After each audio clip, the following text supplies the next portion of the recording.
미국 유학고수 TV 시청자 여러분들, 오늘도 질문이 있으셔서 읽고 응답해 볼게요. 안녕하세요. 고수님.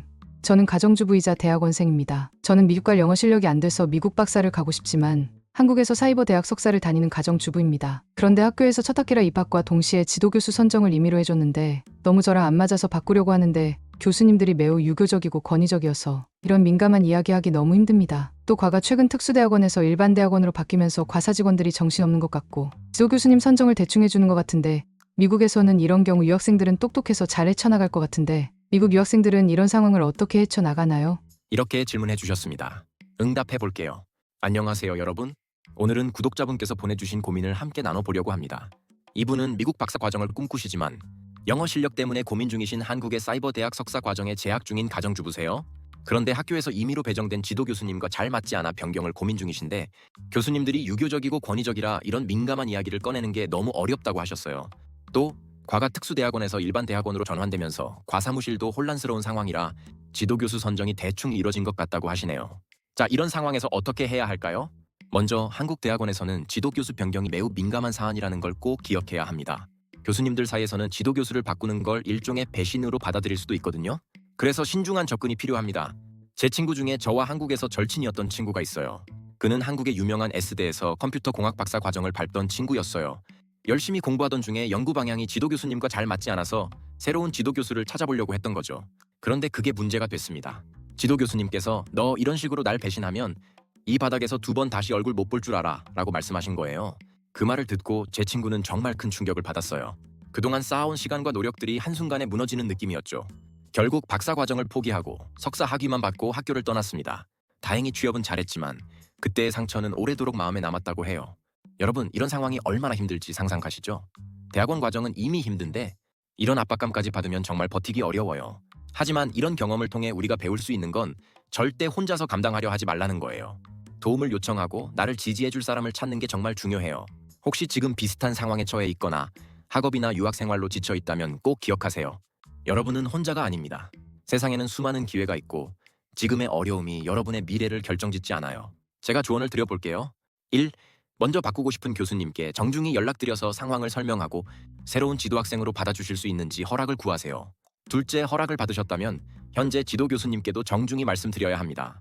이유를 솔직히 말씀드리되 최대한 예의를 지키는 게 중요해요.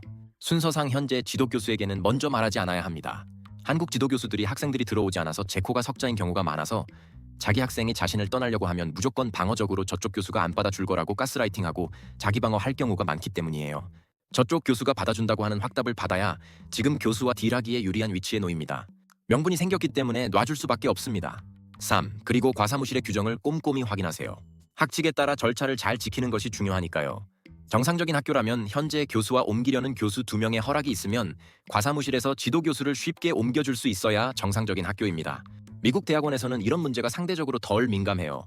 지도교수를 바꾸는 일이 흔하고 교수님들도 쿨하게 받아들이죠.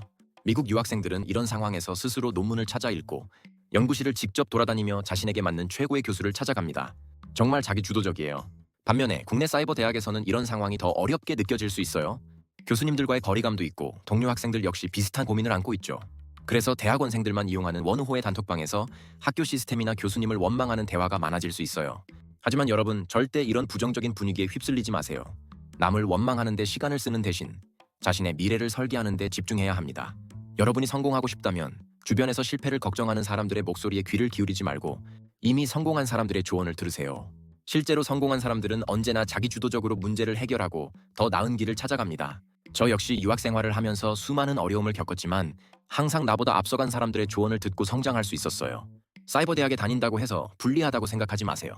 미국으로 진학하거나 미국 취업을 하신다면 미국은 학벌 사회가 아니라서 사이버대를 나왔던 지방대를 나왔던 별 문제가 되지 않습니다. 미국은 오로지 실력만을 보는 사회입니다. 그런데 사이버대 나온 게 문제가 되지 않는데 님이 이런 상황에서 좌절하여 공부를 못해서 실력이 없는 사람이 된다면 미래가 없겠죠? 시련을 딛고 일어서서 열심히 공부하세요. 그러면 님의 가능성은 무한합니다. 직접적인 인간관계가 어렵다면 온라인을 적극 활용하세요. 잘난 사람들의 커뮤니티에 참여하고 그들이 어떻게 문제를 해결하는지 배워보세요. 챗GPT의 번역 기능을 이용해서 미국 대학원들의 커뮤니티에 질문하고 조언을 구하는 것도 좋은 습관입니다.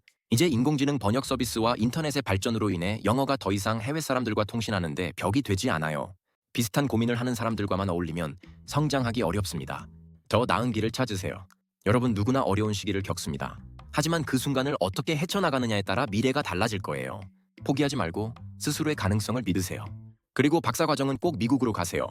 한국의 대학원은 교수들의 유교적이고 권위적인 태도 때문에 공부에 전념하기 힘든 분위기입니다. 공부하다가 에너지를 거의 70% 이상을 교수님 눈치 보는데 허비합니다.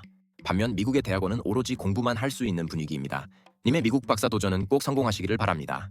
여러분의 꿈을 응원합니다.